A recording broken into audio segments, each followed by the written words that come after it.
de Altac Solutions por Altac International. Queremos ser su activo más confiable. Este es un espacio para todo director y gerente que desee mejorar el funcionamiento de su empresa y la toma de decisiones. Altac Solutions, el acceso al verdadero valor agregado. ¡Empecemos! Porque todo lo observamos, queremos comentarte en este episodio sobre la regulación de plataformas digitales e e-commerce en Perú, Ecuador y a nivel global. Nos acompañan Maritza Agüero de Altac Perú y Esteban Bueno de Altac Ecuador. Bienvenidos todos. Comencemos. Adelante, Esteban. Gracias, Brenda. Gracias nuevamente por esta invitación y de este interesante tema a tratar. Creo que es un tema que al final del día se cae de maduro, ¿no? A nivel global, la experiencia comienza a ser pues notoria, y a mí me gustaría comenzar por ahí, pensando en cómo se ha ido tratando esto a nivel global.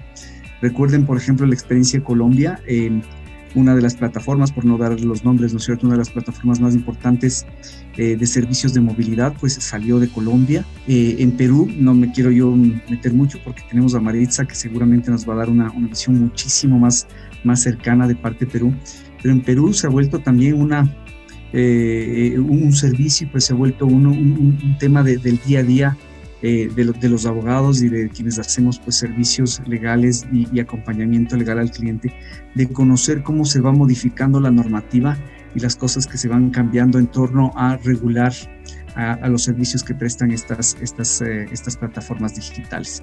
En Brasil conocemos que inclusive se emitió normativa a nivel jurisprudencial, ¿verdad? Y esta normativa pues permitió que de alguna de otra manera pues se siga trabajando, pero también se establecieron ciertos puntos de equilibrio, ¿no? Me gustaría solamente contarles, para ir cerrando el tema de la experiencia que ha pasado en el Ecuador. En el 2016 se persiguió mucho el servicio de movilidad, incluso se llegó a cancelar el RUC de las compañías que prestaban el servicio de intermediación. Luego, pues, con el tiempo se ha ido modulando esto, les ha dado mucha más flexibilidad para trabajar. En la pandemia se volvieron una estrategia fantástica para ayudar a muchísimas personas, ¿no es cierto? Y pues ahora lo que se está tratando es de regular la parte del servicio delivery a través de una nueva norma que se está tratando a nivel de la Asamblea Nacional. Hace 2 años, pues, se reguló también el tema del IVA, del registro del IVA en la prestación de estos servicios. ¿Qué es lo importante? Para terminar sobre estos comentarios, ¿qué es lo importante? Lo importante es entender que estas plataformas son el futuro, son lo que nos viene pronto, ¿no es cierto? Es todo este nivel de servicios a nivel digital, a nivel de plataformas tecnológicas, y es algo que no podemos nosotros limitar o restringir. Tenemos que esa realidad pues adaptarla al derecho, adaptarla a la normativa, sin perjudicar estas inversiones que estas compañías hacen. Creo que en segundo lugar lo más importante también es dividir qué tipos de servicios otorgan estas plataformas, ¿no es cierto? Porque hay plataformas que dan servicios de movilidad, otras que darán servicios de delivery, otras que darán servicios, ¿no es cierto?, de venta de bienes y mercado, ¿no es cierto? Entonces, esta división es importantísima porque cada servicio, ¿no es cierto?, denotará características diferentes de cada una de estas plataformas. Y al mismo tiempo, yo creo que como tercer punto importantísimo es entender que no todas las plataformas trabajan de la misma forma. Hay muchísimas plataformas ahora trabajando, inclusive plataformas locales que se están tratando de posicionar, pero ninguna tiene la misma cultura corporativa. Creo que estos 3 puntos son esenciales y permiten entender que no son un mismo negocio, sino al contrario, ¿no es cierto? Son básicamente pues estas compañías, ¿no es cierto?, que brindan estar en un nicho del mercado. Recuerden que hay plataformas como Cabify, ¿no es cierto? Esta plataforma que nace en España tiene un nivel de tecnológico que permitiría hasta alquilar desde scooters hasta helicópteros, ¿no? Pero se ha radicado en el tema de la movilidad. Estas compañías de gran regambre ya fincadas a nivel global, pues son las que están presionando para que nosotros podamos tener un mejor servicio, mayor calidad en la movilidad y sobre todo también tratar de generar menos pues emisiones tóxicas para el ambiente, y eso es donde nosotros deberíamos pues simple y llanamente radicarnos o pensarlo con más profundidad. ¿Qué de beneficio tienen estas plataformas? Con estos pocos puntos yo les agradecería, hagamos ese cuestionamiento. Más de uno de nosotros seguro habrá tomado en algún momento este servicio y habrá disfrutado de este servicio, y pensar si es que efectivamente podría llegar a ser una solución real y viable en nuestros países, y qué se está haciendo para aceptar en la normativa local estas plataformas y estos servicios tan novedosos y que brindan un servicio que redunde en seguridad y en calidad. Yo no sé la experiencia que tengan ustedes a nivel local con su servicio de taxi, ¿no es cierto? Pero en el Ecuador y en varios lugares en los que yo he estado, he podido percibir que el taxismo se ha vuelto una forma tradicional y no siempre la mejor para trasladarnos de un lugar a otro. Estas plataformas permiten efectivamente no solamente esa interconexión entre otros servicios, sino también esta famosa gig economy, ¿no? Esta famosa economía colaborativa, ¿no es cierto? Que nos permite pues de alguna de otra manera participar también no solamente a nivel del servicio, de tomar el servicio, sino de brindar el servicio. ¿Y dónde se ve sobre todo esto? En las plataformas de delivery. Las plataformas de delivery son quizás el nuevo nicho de mercado que ha generado una cantidad normativa, ¿verdad?, que ahora se encuentra en discusión a nivel de la Asamblea Nacional, especialmente aquí en el Ecuador, y que conozco que en otros países también está dando mucho de qué hablar. Con esto, pues, me permito darle paso a Maritza para que nos cuente un poco de esta perspectiva de las plataformas digitales de e-commerce en Perú, que seguro nos podrá dar pues una visión mucho más amplia y específica respecto de su experiencia. Maritza, por favor. Muchísimas gracias, Esteban. Un gusto saludarte, un gusto saludar a todas las personas que se conectan. En efecto, yo voy a comentar las propuestas que en Perú se han presentado. Son diversas. Ya sabemos que la regulación del comercio electrónico requiere un conocimiento muy profundo de las mismas. Aquí en el Perú, por ejemplo, se ha presentado un proyecto de ley muy discutido donde se trata de modificar y de incluir algunas disposiciones al Código de Protección y Defensa del Consumidor, a través de los cuales se incluyen diversas connotaciones con relación al uso de las plataformas digitales. Hay muchas figuras en controversia, como por ejemplo el derecho de arrepentimiento, que permite dejar sin efecto un contrato celebrado a través de los canales digitales, sin expresión de causa, luego de 15 días de haberse suscrito. No se indican, por ejemplo, cuáles son los costos de transferencia, no se indican los costos logísticos, los traslados, los almacenamientos. Hay algunas excepciones, pero esta modificación exige que la autoridad de consumo exprese una regulación, por ejemplo, y amplíe a las empresas no domiciliadas en territorio peruano, pero que ofrecen sus productos y servicios a nuestro mercado a través de los mecanismos de comercio electrónico, y se establezcan sanciones en caso de incumplimiento. Incluso se contempla la posibilidad de exigir el bloqueo de páginas web o de aplicaciones, pues como ya lo viene haciendo en otros casos, como por ejemplo es el caso de derecho de autor. Aquí, por ejemplo, este proyecto de ley habla, por ejemplo, de que los contratos de consumo, todo proveedor tiene que tomar la previsión para verificar, por ejemplo, el tema de la edad en caso de menores, y establece en cabeza del proveedor las acciones respectivas para que se presten autorizaciones expresas por parte pues, de los papás, los tutores, los apoderados para transacciones económicas.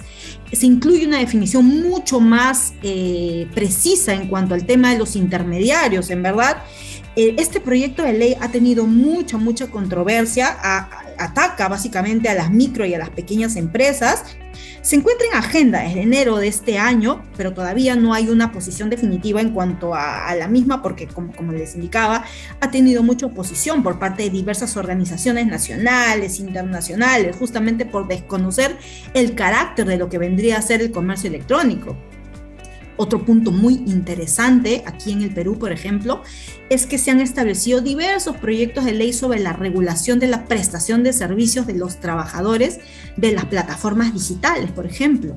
No sé cómo sea en otros países, pero aquí en el Perú no existe un dispositivo normativo que regule la prestación de los servicios en relación a las personas que laboran para esas plataformas digitales, ni hay un pronunciamiento judicial o administrativo que establezca algún lineamiento sobre la materia. Pero en los últimos años hay varios proyectos de ley donde, por ejemplo, se ha tratado de crear en el año 2019 una especie de relación o vínculo contractual denominado trabajo digital dependiente, donde se indicaba que la relación laboral es de carácter especial y no está dentro del alcance de las normas laborales vigentes.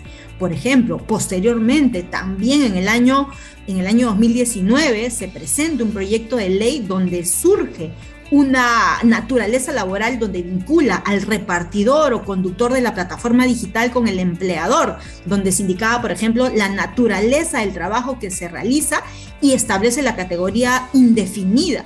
Posteriormente, en el año 2020, se presenta un proyecto de ley que sin mayor análisis pretendía regular el servicio de reparto de productos a domicilio a través de vehículos menores motorizados y no motorizados, así como establecer un régimen laboral de las personas que realizan dicha actividad. Entonces, aquí, por ejemplo, sí se precisaba que existía una naturaleza laboral y finalmente se plantea que un proyecto de ley en agosto del año pasado, donde catalogan a los servicios de reparto y mensajería de movilidad a través de las plataformas digitales para gestionar por medio de los aplicativos móviles la calidad de trabajadores, con independencia del régimen laboral, de la actividad privada. Entonces, a nivel, por ejemplo, de esta normativa, estos proyectos de ley, si revisamos las exposiciones de motivo, no tienen sustento mayor, donde se determina la prestación de servicios de dichos colaboradores que se enmarcan en relaciones laborales. Y esto es una esencia de todo contrato de trabajo. Entonces aquí se crean regímenes laborales más rígidos que en general los que ya se contempla.